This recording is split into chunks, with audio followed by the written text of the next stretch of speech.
Bonjour à tous, bienvenue dans cette nouvelle édition du quart d'heure de célébrité, l'émission qui donne la parole à celles et à ceux qui gagnent à être connus. Aujourd'hui, je reçois Gilles Rivière-Weckstein. Bonjour. Bonjour Jean. Alors, je vais présenter M. Rivière-Weckstein et on passera aux questions que je lui ai préparées. Alors, vous êtes fondateur de la revue mensuelle Agriculture et Environnement. C'est bien ça. Vous êtes spécialiste des questions donc, agricoles et environnementales. Absolument. Alors, vous avez publié déjà un ouvrage, c'était en 2006. Exact. Qui s'appelle Abeilles, l'imposture écologique. Et vous êtes membre de l'Association française des journalistes agricoles, donc vous êtes journaliste. Voilà. Et vous publiez ces jours-ci, et c'est pour ça que nous vous recevons, le livre Bio, fausses promesses, vrai marketing, avec une préface de Jean de Kervasdoué aux éditions Le Publieur. Bon, première question, quelle est la thèse de votre livre? Est-ce que vous pouvez la résumer rapidement? Alors moi, ce que j'ai voulu essayer de savoir, c'est est-ce que les fausses promesses du bio peuvent être tenues ou pas? Fausse promesse, c'est quoi? C'est trois promesses, trois raisons pour lesquelles les gens achètent des produits bio. Premièrement, parce qu'ils pensent que les produits bio sont meilleurs pour leur santé. C'est 90-95% des gens qui achètent des produits bio le font sur cette base-là. Deuxièmement, ils pensent qu'en général, l'agriculture biologique, c'est meilleur pour l'environnement. Les pratiques agricoles sont meilleures pour l'environnement.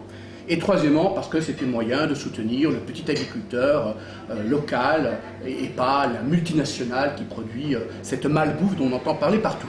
Et vous dites-vous, tout ça est faux? Alors je dis ce sont des fausses promesses, parce qu'effectivement, l'agriculture biologique ne produit absolument pas des denrées de meilleure qualité sanitaire que celles que vous pouvez acheter par ailleurs qui sont issues de l'agriculture conventionnelle. L'agriculture biologique n'est pas toujours la pratique agricole qui est la plus propre pour l'environnement. Il y a beaucoup d'exemples qui le montrent. Et troisièmement, quand vous achetez des produits bio, vous n'achetez pas toujours des produits locaux, des produits qui viennent d'un petit agriculteur au fin fond de l'Aveyron. Parce que c'est vrai, dans les médias traditionnels et généralement dans le grand public, je pense, on a une image du bio qui est un peu l'agriculture de grand-mère, c'est-à-dire avec le compost, avec toutes ces choses naturelles. Mais vous dites non, les pesticides c'est mieux finalement, ou voilà, parce que l'agriculture intensive actuelle, qui permet de nourrir tout le monde, est associée aux pesticides, aux engrais chimiques, etc. Alors justement, c'est là une des fausses promesses aussi de l'agriculture biologique, c'est de faire croire aux gens que l'agriculture biologique n'utilise pas de pesticides. Ouais. Donc il y aurait deux mondes dans l'agriculture, le monde de l'agriculture conventionnelle et des pesticides, ouais, mauvais pour la santé, et puis de l'autre côté le monde du bio, naturel, sans pesticides, tout propre. Ouais. Là c'est faux. L'agriculture biologique utilise de très nombreux pesticides. La seule différence entre ces produits utilisés en bio par rapport à ceux qui sont utilisés par leurs collègues en conventionnel, c'est que dans le premier cas ils sont naturels. Donc leur toxicité est naturelle, ils tuent naturellement les ravageurs, alors que dans le cas de l'agriculture conventionnelle, on se permet d'utiliser des produits de synthèse, donc des produits qui fonctionnent avec la même manière, la même toxicologie, mais simplement qui ont été synthétisés par l'industrie de la chimie. Et donc, en réalité, ces produits-là sont souvent plus contrôlés et il est plus facile de savoir la dose exacte de toxiques que vous mettez dans le champ quand ce sont des produits qui sont synthétisés, alors que quand ce sont des produits issus de plantes naturelles, ne fût-ce que la quantité de toxiques que vous déversez n'est pas connue. Alors est-ce que vous pouvez donner un exemple concret? Parce que là, c'est très intéressant, mais est-ce que dans le logo, par exemple, AB, donc agriculture biologique, vous avez un exemple de ce genre d'agent toxique, mais naturel? Par exemple, la roténone. Ouais. La roténone est un produit qui a été utilisé par les agriculteurs biologiques depuis de nombreuses années. L'Europe a estimé aujourd'hui que ce produit doit être retiré totalement et ne plus être utilisé par qui que ce soit, parce qu'on a trouvé des liens avérés avec la maladie de Parkinson, donc c'est un produit dangereux pour la santé.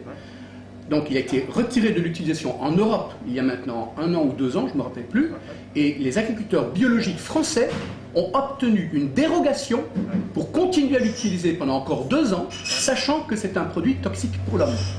Ça, c'est un exemple. Il y en a d'autres. C'est effectivement passionnant. Alors, qu'est-ce que on a envie de vous demander? Votre livre arrive dans un flot. Vous nagez à contre-courant. Je veux dire, aujourd'hui, si on peut prendre les proportions, vous êtes de 1 à 10 000 peut-être, ou minimum. Qu'est-ce que votre livre peut changer? Alors, vous l'avez fait pour apporter une autre une autre vision, mais qu'est-ce que votre livre peut changer concrètement selon vous? Alors il faut rester modeste, hein. Mais je pense que, ce que j'essaie de faire avec mon livre, c'est pas de faire la guerre au bio, c'est de faire comprendre aux gens qu'aujourd'hui, il y a des mythes autour du bio, et aussi, surtout, et c'est la deuxième partie du livre, d'où viennent ces mythes. C'est ça qui est intéressant, parce qu'à partir du moment donné où on se rend compte que finalement, c'est pas meilleur pour la santé, meilleur pour l'environnement, la question se pose de pourquoi, d'où ça vient ces mythes. Donc la deuxième partie de mon livre est consacrée à un travail historique de, finalement, d'où vient tout ça. Et là, ce que j'ai découvert, et c'est très amusant, c'est qu'aujourd'hui, on a l'impression que la nourriture qu'on nous sert aujourd'hui serait vraiment de très mauvaise qualité. Et donc, que ce qui était fait avant était de meilleure qualité. Maintenant, si vous regardez les textes qui ont été écrits, disons, il y a 20 ans, les gens qui défendaient l'agriculture biologique à l'époque disaient que l'agriculture de cette époque était déjà mauvaise et qu'elle était meilleure avant. Et si vous remontez 20 ans avant, donc en 1960, vous avez le même discours. Et vous pouvez continuer comme ça jusqu'en 1920. Donc, à suivre les partisans du bio qui disent que c'est meilleur pour la santé. L'agriculture, la nourriture qui serait la bonne, serait celle, finalement, du début du 19e siècle. Oui, alors qu'on sait très bien maintenant, il y a pas mal d'études qui ont été faites là-dessus, que beaucoup de morts étaient dues justement à ce défaut de qualité de l'agriculture d'époque. Il n'y a pas simplement ça, mais on sait, bien entendu, que l'espérance de vie, qui aujourd'hui, nous avons des records dans tous les pays occidentaux, tous les pays où on a une consommation de chimie qui est la plus grande, sont les pays où l'espérance de vie est la plus grande aussi. Et on sait qu'il y a un lien, bien entendu, entre une bonne alimentation, d'un côté, une alimentation diversifiée, et l'espérance de vie.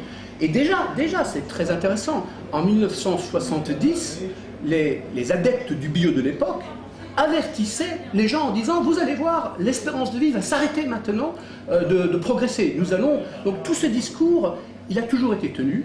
Il a été tenu depuis au minimum 80 ans sur l'ensemble de ces domaines. Alors c'est un discours à la fois anticapitaliste, on pourrait dire, mais aussi réactionnaire, et c'est ce que vous démontrez dans la deuxième partie de votre livre, en effet, sachant que les écolos, oui, on va les appeler comme ça, remontent souvent à Hervé Dumont, mais s'arrêtent là. Alors est-ce que vous avez étudié ça? Alors c'est exactement la même chose dans l'agriculture biologique. Quand vous regardez tous les écrits sur l'agriculture biologique, sur l'histoire de l'agriculture biologique, s'arrêtent à mai 68. Voilà. Ça saurait commencer de manière un petit peu mystérieuse après mai 68. Et en réalité, l'agriculture biologique date des années 30 et des années 20.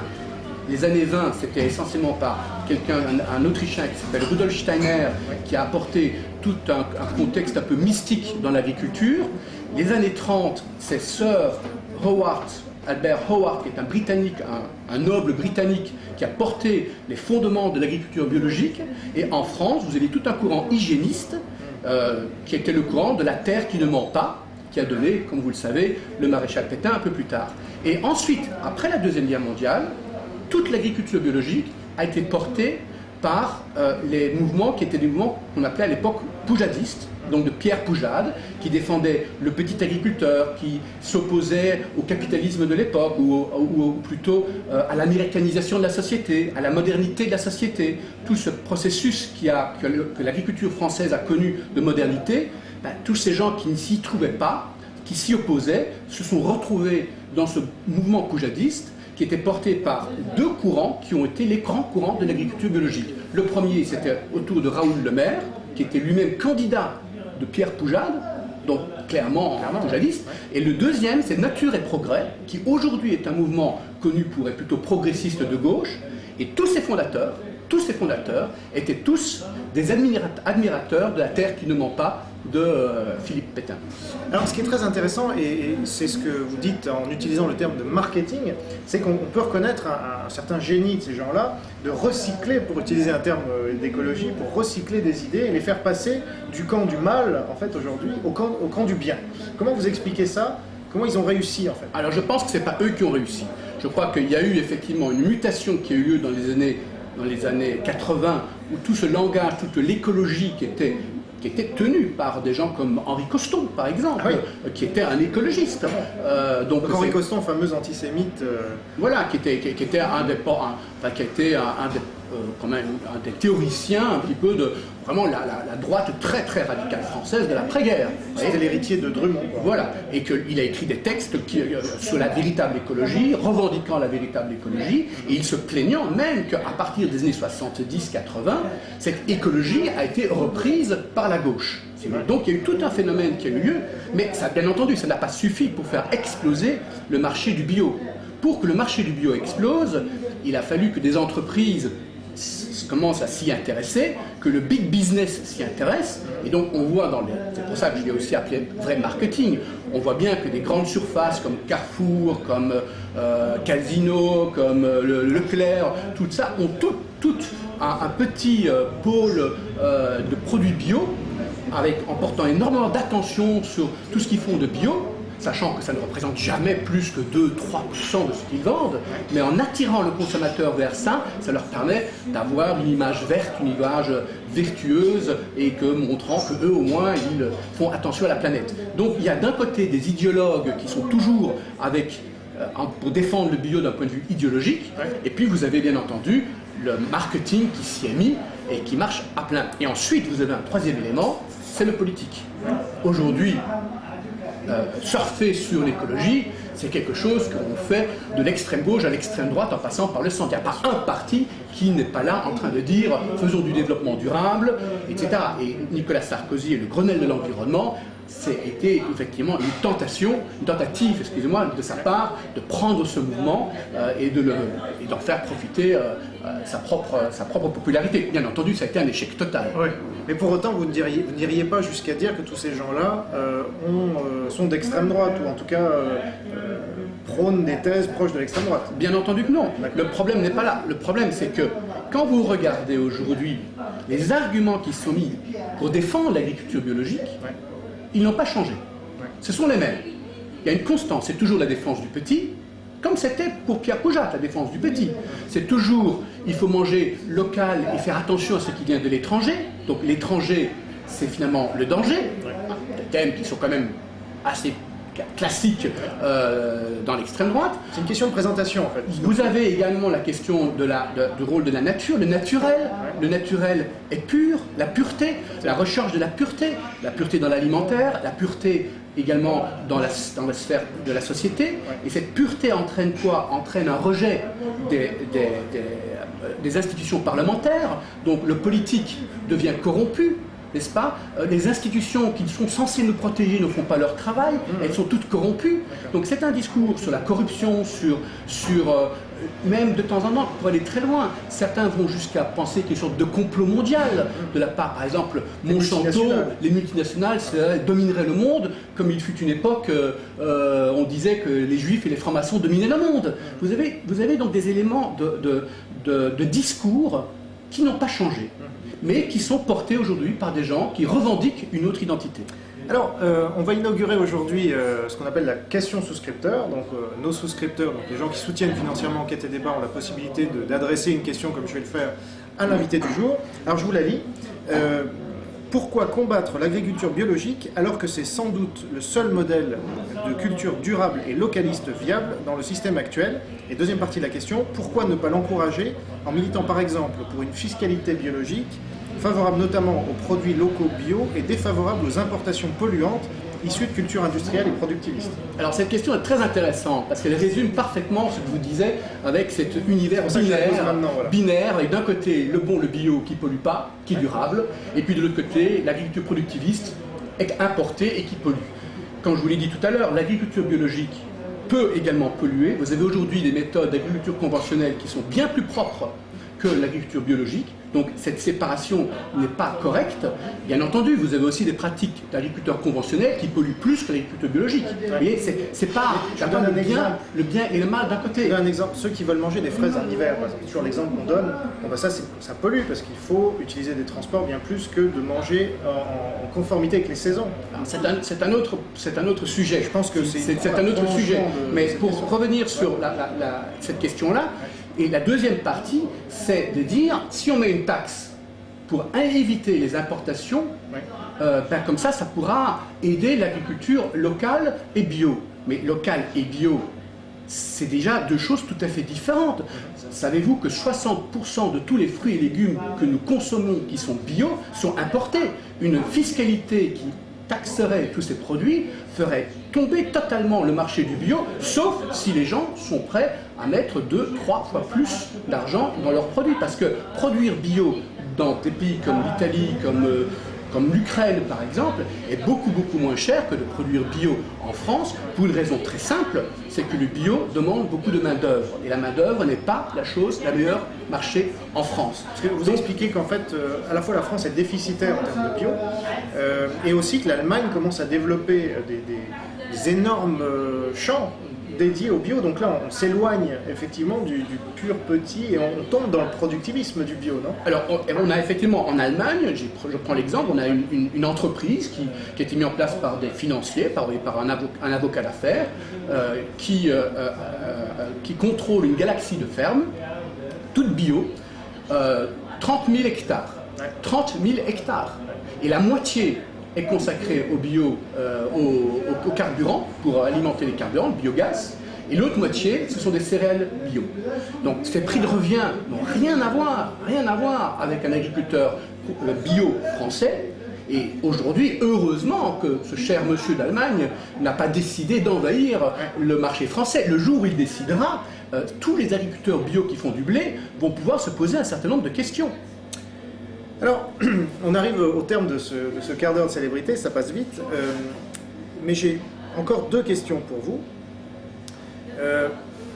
Est-ce qu'il n'est pas surprenant que d'une part, on fasse l'apologie, que ce soit l'État ou les médias, on fasse l'apologie du bio, comme on le constate, et qu'on stigmatise, comme on aime dire aujourd'hui, les mouvements sectaires qui sont souvent proches des idées bio, sont des petites communautés, c'est déjà la première question. Voilà. Si oui, mais on ne peut pas quand même résumer le bio à ces mouvements sectaires. Non, bien sûr. Il y a eu une partie c'est effectivement vrai, et c'était plus vrai dans les années 70, je dirais, juste après mai 68. Aujourd'hui, le bio va bien au-delà de cela, et ce que le gouvernement ou les pouvoirs publics soutiennent aujourd'hui, ce n'est pas le bio dit sectaire, c'est vraiment un bio, je dirais même, c'est le bio de Carrefour qu'ils soutiennent, plus qu'autre chose. Bien.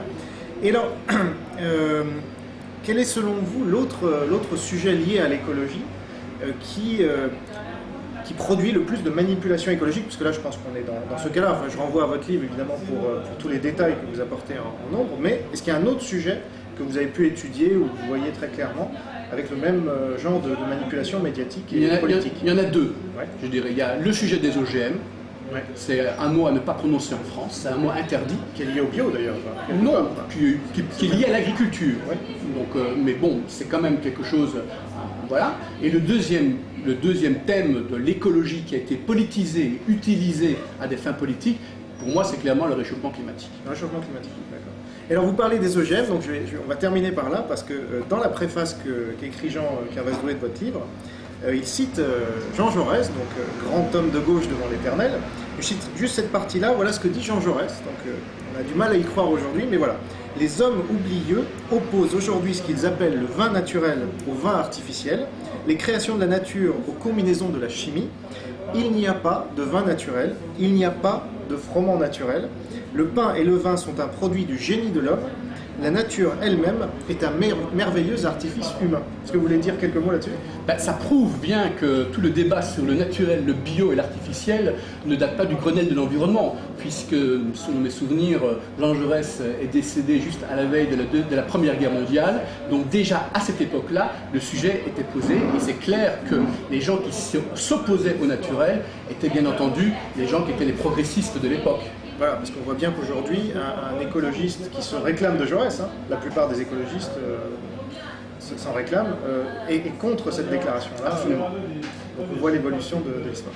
Très bien, merci beaucoup d'avoir répondu à notre invitation, Monsieur Rivière-Lechstein. Merci à vous d'avoir suivi cette émission jusqu'à son terme. N'oubliez pas que la liberté d'expression ne vaut que si elle est partagée par tous, et à bientôt pour un nouveau quart d'heure de célébrité. Au revoir.